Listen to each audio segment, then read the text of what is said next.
No Hora de Agir de hoje toma a palavra o vento que sopra no topo das montanhas em abundância, que sopra também no mar e que é uma das melhores soluções do novo mix energético descarbonizado e sustentável. O vento que a seguir ao sol é a forma mais barata de produzir eletricidade. Que no início deste século XXI teve em Portugal este mérito, criou um cluster industrial do setor. Fez com que fosse promovida uma maior coesão nacional, reduziu as emissões e é hoje praticamente uma excelente solução em todos os países da CPLP.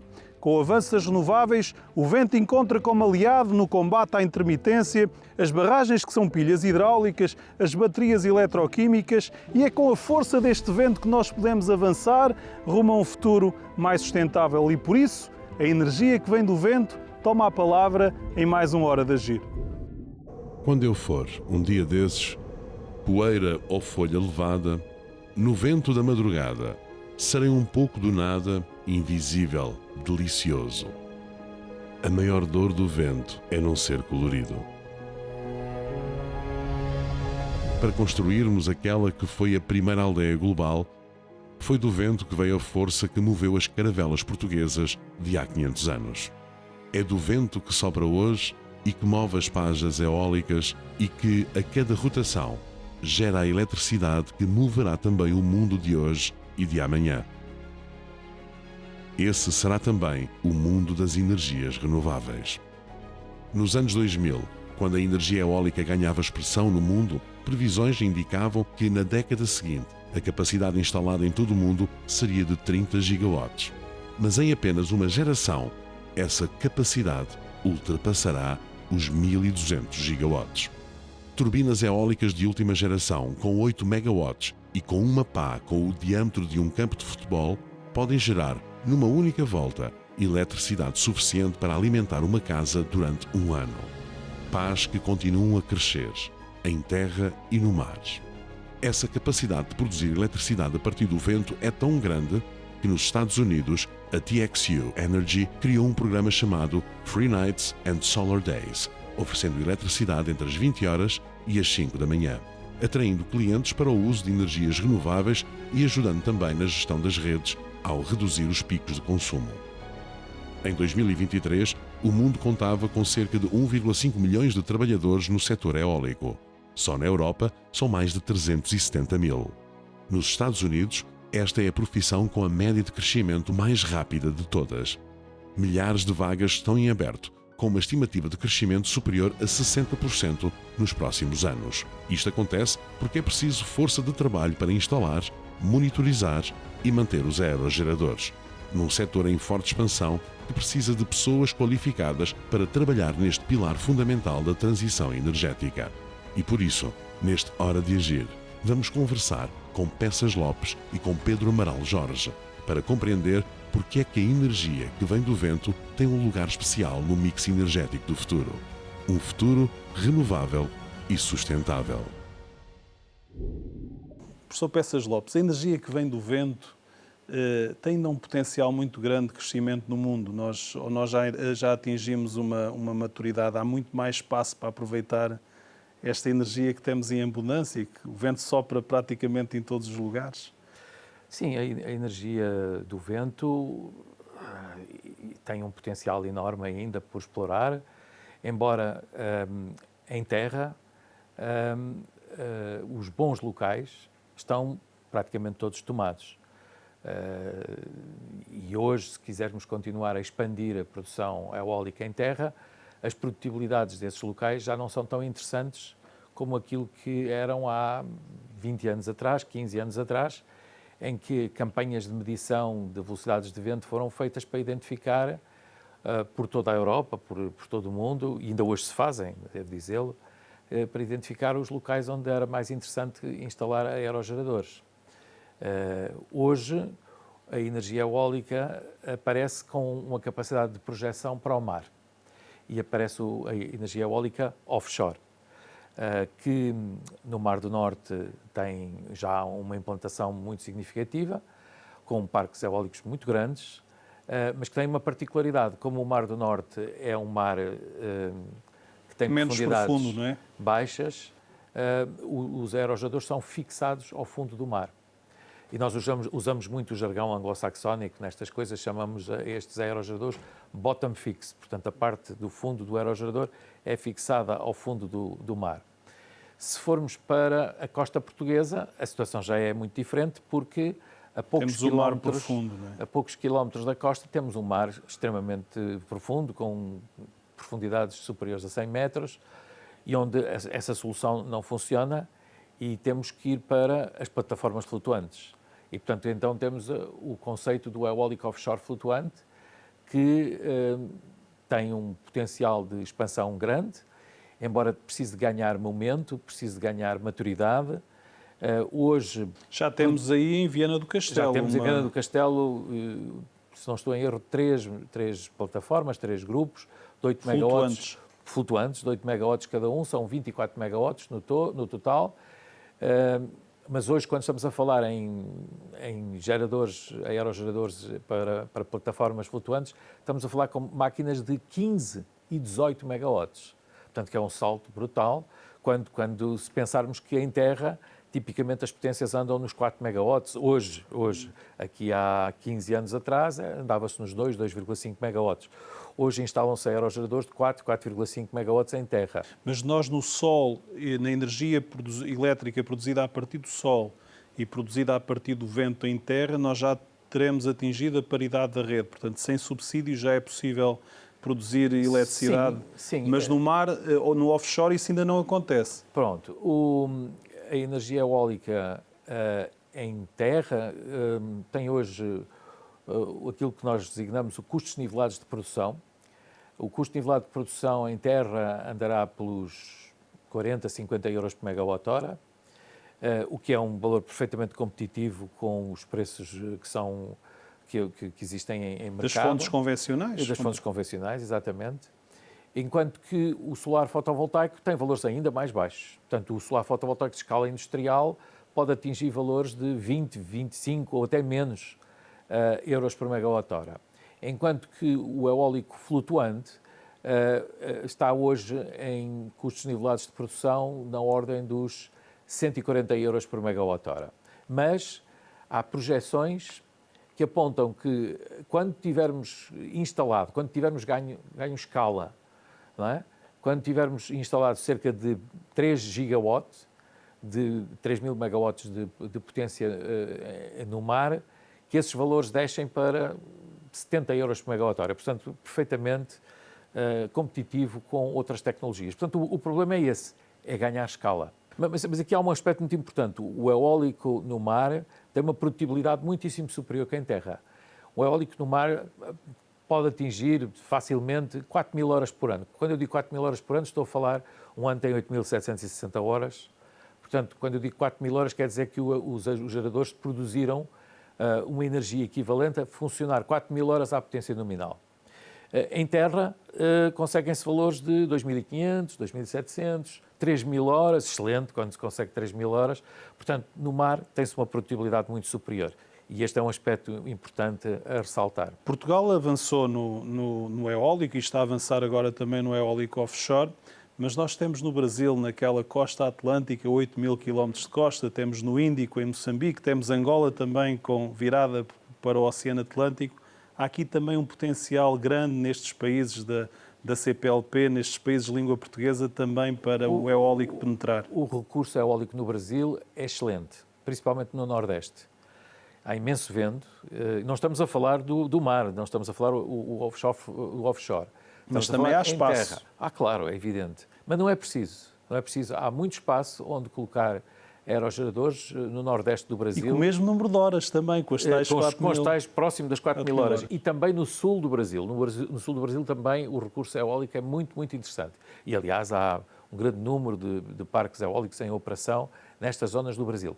Já em outros países da CPLP, o recurso não é tão interessante. Em Angola não é tão interessante, mesmo em Moçambique não é tão interessante. O que não quer dizer que não se façam projetos, que não existam projetos para instalar parques eólicos. Eu estou envolvido precisamente num projeto de fazermos estudos de integração de produção de origem renovável em Moçambique, e nós estamos precisamente a considerar quer o eólico, quer o solar fotovoltaico nesses estudos que estamos a fazer.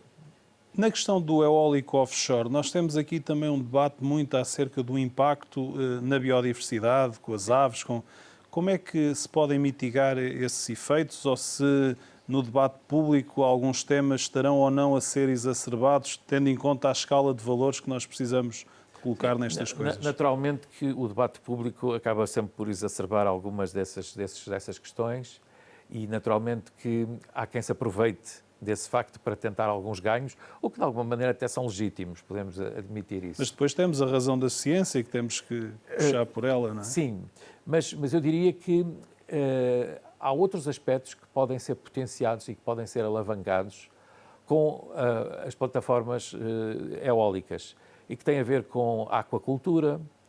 Portanto, há aqui um conjunto de sinergias que precisam de ser exploradas. Não podemos ver só os aspectos negativos, há também aspectos positivos e há aqui que jogar com o balanço global destas componentes.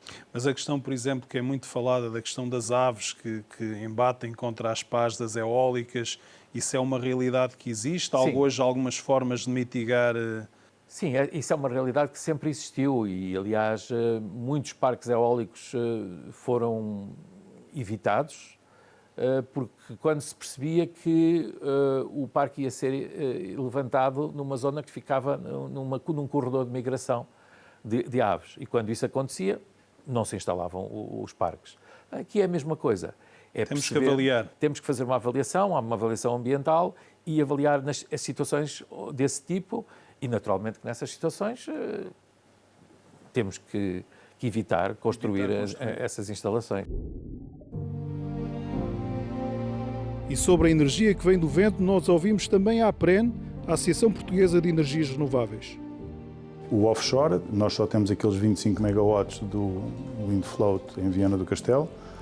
Há todo um estudo que tem vindo a ser feito desde o final de 22, de como é que a rede elétrica tem que ser expandida e colocada no mar, como é que os mecanismos de atribuição do espaço marítimo e de atribuição desses CFDs têm que ser feito para que haja esse investimento pelo setor privado e, portanto, isso representa apenas 2.000 megawatts daquilo que é preciso fazer. E isso é uma infraestrutura toda nova. No caso do eólico onshore, há aqui um ganho que pode ser feito através do chamado reequipamento, ou seja, os promotores terem a possibilidade de injetar mais potência por terem acesso a maior capacidade de interligação com a rede e, se isso for feito, nós podemos utilizar as mesmas infraestruturas de rede, obviamente com reforços que têm que ser feitos e que esses investimentos têm que ser feitos, mas não temos novas áreas a explorar. Isto vai resolver cerca de 1.500 a 1.800 megawatts. Os 3.000 megawatts que ficam a faltar têm que ser em locais novos. Eles podem ser feitos por hibridização com centrais fotovoltaicas que já existem, porque a tecnologia eólica hoje, em função da potência por unidade, ou seja, nós tínhamos turbinas de meio megawatt, 1 megawatt, e hoje começamos a ter de 4, de 5, de 7, e isso faz com que essas turbinas sejam eficientes a velocidades de vento muito mais baixas que no final dos anos 90 e nos anos 2000 não eram eficientes, nem eram possíveis. Portanto, esta evolução da tecnologia, que tem que ser complementada também com os tais contratos por diferença para o reequipamento, permitem nós conseguirmos levar a eólica onshore a passar dos 6.000 megawatts que tem hoje para os 10.000 num espaço de 5 ou 7 anos. Professor Peças Lopes, nós fomos sempre em Portugal muito à frente com a questão do vento. Primeiro descobrirmos isso para fazer os descobrimentos com as caravelas. É verdade. E depois já no século XX, quando foi tida esta ousadia, criticada por muitos, termos avançado com aquilo que chamavam um monstro elétrico. Sim. Não foi um monstro, pois não? Não, de todo. Essa foi uma das grandes decisões de política pública que teve lugar em Portugal, precisamente em 2005, 2007, por essa altura, em que... A estratégia E4, era assim que se chamava? Também com a estratégia E4, mas sobretudo com um concurso internacional para a atribuição de pontos de ligação de produção de origem eólica, que na altura permitiu que fossem ligados à rede 1.600 megawatts e associando a esse concurso o desenvolvimento de um cluster industrial. Cluster industrial que está aí. Cluster industrial que, na altura, os termos do concurso exigiam que esse cluster industrial, essas indústrias, estivessem operacionais durante 17 anos. estamos praticamente, já ultrapassamos os 17 anos, elas vão continuar. Elas têm uma capacidade de produção de 800 milhões de euros por ano, nós empregamos 15 mil pessoas por ano, e isto é fabuloso, termos conseguido trazer esta capacidade industrial para um país periférico, não é?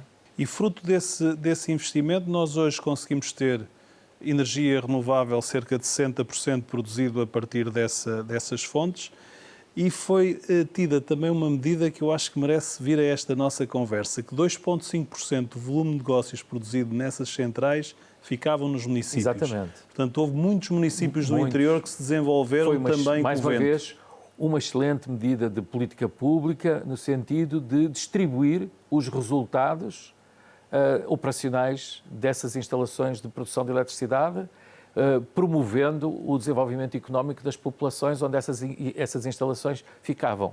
Isso permitiu a adesão até de muitas populações a estes projetos. Mas nós, 20 anos depois, portanto 2005, 2025, nós temos empresas que continuam a operar, continuam com os seus postos de trabalho, continuam a contribuir em centenas de milhões de euros para o VAB português. Exatamente. Mas continuamos a ter ainda uma certa crítica ao modelo, que era de contratos feed-in, por a tecnologia ainda não estar suficientemente avançada, que isso ainda está na fatura dos consumidores. Eu penso que este é um debate muito importante. Nós agora temos como o hidrogênio, como o storage, que ainda está em valores relativamente altos e que precisavam de subsídio também para terem uma penetração mais rápida no mercado. Como é que olha esse mecanismo? Ele foi positivo? Foi o mecanismo necessário para fazer o take-off, o descolar dessa solução em Portugal, mas não só em Portugal, em muitos outros países do mundo, as tarifas feed-in foram a solução para promover essas tecnologias. Mas, ainda, mais uma vez, ainda bem que assim foi, porque hoje nós temos uma capacidade instalada que é significativa, que ninguém nos mais tira, até porque quando essas máquinas atingirem o seu tempo de vida útil, elas são desclassificadas, mas no seu lugar vão ser erigidas mais eficientes e de maior potência. Chama-se repowering. Repowering. Exatamente. E, portanto, foi uma excelente medida que permitiu que Portugal tomasse a liderança, apesar de muitas pessoas dizerem que era péssimo para a economia portuguesa. A verdade é que foi muitíssimo bom, porque permitiu que os preços do mercado descessem muitíssimo, porque há aqui um efeito de, apesar destas instalações de produção serem remuneradas a um valor relativamente elevado, a verdade é que, e apesar de terem uma participação no consumo que é relativamente contida, a verdade é que quando fazem ofertas ao mercado é como se estivessem a fazer ofertas a preço zero, o que faz baixar o preço global do mercado de todas as outras tecnologias, com um reflexo direto no valor da energia que é produzida e que, portanto, que acaba por ser consumida pelos restantes consumidores. Mas também é considerado que nós, sendo um país que tem em ponta os 9.000 megawatts e em baixa os 3.000, nós estamos já com uma penetração muito elevada ou exagerada de renováveis. Temos muitos gigawatts em aprovação. Como é que nós respondemos que isto não é de todo assim? Não, nós vamos evoluir seguramente no sentido de brevemente conseguirmos ser quase neutros em carbono, o que significa que podemos praticamente dispensar as centrais termoelétricas. Não quer dizer que elas fiquem totalmente desclassificadas, precisamos delas, esse é um aspecto importante.